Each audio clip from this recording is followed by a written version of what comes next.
जय हिंद दोस्तों, मैं नवीन शर्मा आप सभी का स्वागत करता हूं। आशा करता हूं आप सब एकदम अच्छे हैं, एकदम बेहतरीन हैं। एक बार सारे प्यारे दोस्त मुस्कुरा के बताएंगे कि आप सब कैसे हैं। कि भैया अगर मुस्कुराएंगे तो फिर अच्छे ही होंगे, अगर कैसे भी हैं तब भी साथ ही मुस्कुराएं। कहते हैं कि जीवन में अगर आप मुस्कुराएंगे तो चीज़ें आसान होंगी, और सिर्फ मुस्कुराने भर से चीज़ें आसान नहीं होती। कुछ चीज़ें आसान होती हैं साथ ही एक प्लानिंग से, एक विजन से और एक हार्डवर्क से। तो वो जो प्लानिंग है, जो विजन है आपका, जो हार्ड वर्क है, मैं ये आप लोगों को इसी वीडियो में बताने आया हूँ कि दिल की पुलिस अर्थात दिल्ली पुलिस, जो मैं अगर बात करूँ साथी युवाओं में एक आपका चर्चित जॉब है, और उसको पाने के लिए सबसे ज़्यादा डेस्परेट रहते हैं स्टूडेंट्स जो उस एज ग्रुप के हैं, जो उस स्तर की तैयारी करते हैं। तो उनके लिए वो सबसे पहली मतलब चॉइस होती है कि कैसे भी करके बस दिल्ली पुलिस की जॉब मिल जाए। और सेंट्रल की जॉब है, इसमें कोई दिक्कत ही नहीं है, बड़ी अच्छी जॉब है। तो अच्छी जॉब के बारे में मैं आपको वही बताने आया हूँ कि दिल्ली पुलिस में आप सब लोगों को पता होगा कि टोटल 100 क्वेश्चंस पूछे जाते हैं, और 100 ही मार्क्स का एग्जाम होता है। 100 क्वेश्चन होते हैं और 100 ही मार्क्स होते हैं। और 100 मार्क्स में से साथ ही आपका जीएस 50 क्वेश्चन, रीजनिंग 25, मैथ्स 15 और कंप्यूटर 10 क्वेश्चन मतलब पूछा जाता है। सबका मार्क्स एक एक होता है। तो आप देख रहे होगे सबसे ज़्यादा जो वेटेज है वो आपका साथी जीएस का है, 50 क्वेश्चन। तो 50 क्वेश्चन की अगर हम बात करें तो भैया कितना स्कोर कर पा सकते हैं हम इसमें, मेहनत करें, आप ये प्लानिंग्स को हम फॉलो करें, या हम अपने तरीके से कोई एक स्ट्रेटजी को फॉलो करें, तो कितना हो सकता है मैक्सिमम स्कोर। पिछले रिजल्ट की मैं बात करूं, आप सबको पता होना चाहिए, दिल्ली पुलिस टॉपर निशांत शर्मा। तो अगर हम स्कोर की बात करते हैं तो बहुत सारे ऐसे बच्चे थे जिनका स्कोर 40 प्लस रहा है, यानी कि 40 प्लस किया जा सकता है। ठीक है, और एवरेज स्टूडेंट्स का भी 40 प्लस रहा है। लेकिन यहाँ पर दूसरा पक्ष भी है साथी, ऐसा नहीं था कि हर अच्छे स्टूडेंट का 40 प्लस था। कुछ स्टूडेंट्स ऐसे भी थे जो अच्छे होते हुए उनका स्कोर आपका मतलब 25, 30, 32 इसके आसपास में भी बहुत बच्चों का स्टूडेंट्स का स्कोर रहा। और जनरली होता क्या है कि जब हम जीएस के सिलेबस को तैयार कर रहे होते हैं तो हमको ये नहीं पता होता है कि भाई हमको कौन सी चीज़ें पढ़नी है और कौन सी छोड़नी है। हम अनावश्यक चीज़ों पर मान के चलिए, हम इकोनॉमिक्स को पढ़ रहे हैं आपका 70 वीडियोस में, आप पॉलिटी को पढ़ रहे हैं बहुत सारी वीडियोस में, लेकिन आपको ये पता होना चाहिए कि भाई सबसे ज़्यादा वेटेज किसका है। उस सब्जेक्ट को हम पढ़ नहीं रहे होते हैं, और वही काम होता है हमारे साथ में फिर आपका रिजल्ट के टाइम पर कि हमारा स्कोर हमको कम देखने को मिलता है। तो वही हमको समझना है। आप सबको पता होना चाहिए दिल्ली पुलिस के फॉर्म साथी आपका 2 सितंबर से लेकर के 1 अक्टूबर तक होंगे 2025 में। तो अभी तो काफ़ी टाइम है भैया फॉर्म का। तो भैया क्या फॉर्म भर के फिर तैयारी शुरू करेंगे तो एग्ज़ाम हो जाएगा नवंबर में, यानी कि 1 अक्टूबर तक आपका फॉर्म भरे जाएंगे। तो अक्टूबर में फॉर्म भरे, अक्टूबर तक फॉर्म भरे गए और नेक्स्ट मंथ में एग्ज़ाम है। तो क्या वो समय होगा हमारे पास में सही तैयारी करने के लिए। एक अच्छा स्टूडेंट अपनी तैयारी साथी पहले से करके रखता है, और जब एसएससी ने डिक्लेयर ही कर दिया डेट, और एसएससी की डेट आपको पता है फिक्स ही है, तो आपका फॉर्म कब आ जाएंगे 2 सितंबर को। तो या तो आप तब जागें कि भैया फॉर्म मैं भरूंगा तब जागूंगा और 1.5-2 महीने में तैयारी करके कुछ मैजिक कर दूंगा, या एक तरीका ये है आप आज जागे, आप ये देखें कि भैया मेरे जो जीएस का पार्ट है, ठीक है, या मेरा रीजनिंग का मैथ्स का पार्ट है, वो मुझे पहले ही स्ट्रांग कर लेना है, और स्ट्रांग करने के बाद में मुझे एक बार उसका बहुत अच्छे से रिवीजन कर लेना है।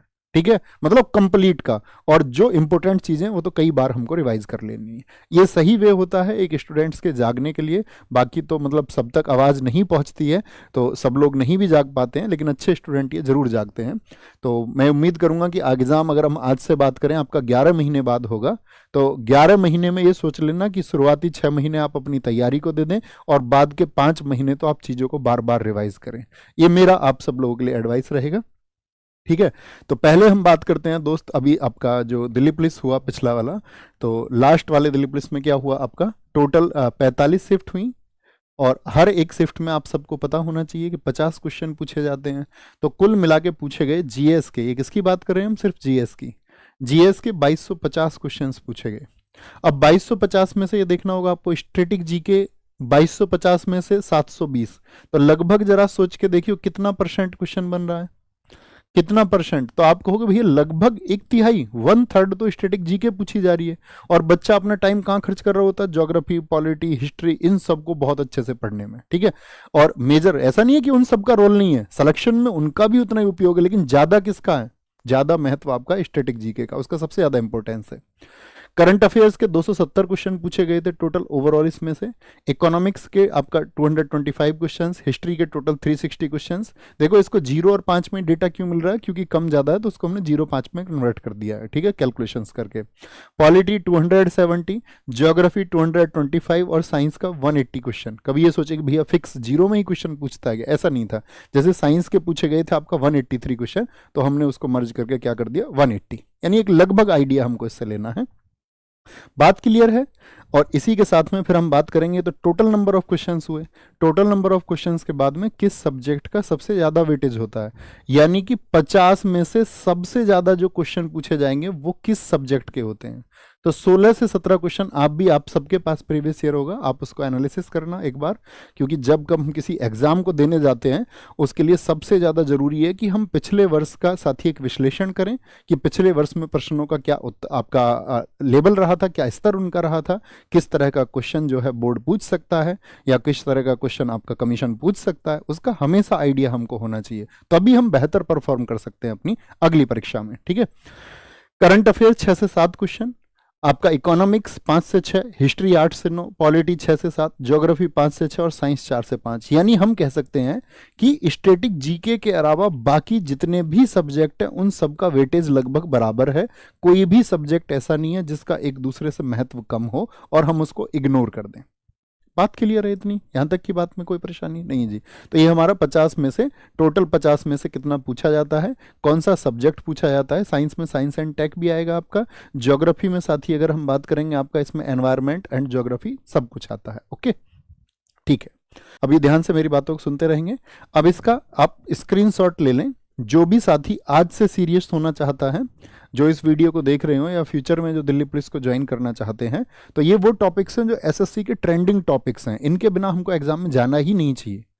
तो अभी से आप अपर रखेंगे ना तो आपको ये पता होगा कि मेरा सिलेबस क्या है और सिलेबस में इंपॉर्टेंट टॉपिक्स कौन से हैं, क्या मैं उनको कवर कर रहा हूँ या नहीं कर रहा हूँ, क्या मैं एक राइट ट्रैक पर हूँ या नहीं हूँ, कहीं ऐसा तो नहीं है कि मैं कुछ भी पढ़ रहा हूँ, ठीक है। तो ये जो यहाँ पर हम बताने जा रहे हैं ये सिलेबस हम नहीं बता रहे हैं, यहाँ पर मैं आपको बता रहा हूँ स्कोरिंग टॉपिक्स, यानी कि ये वो टॉपिक्स होंगे जिनकी मैं बात करूं, अगर आप इन टॉपिक्स को पढ़ लेंगे तो मैं आपसे कहूंगा कि आप 35 प्लस क्वेश्चंस एग्जाम में देख रहे होंगे जिन टॉपिक्स की हम बात कर रहे हैं।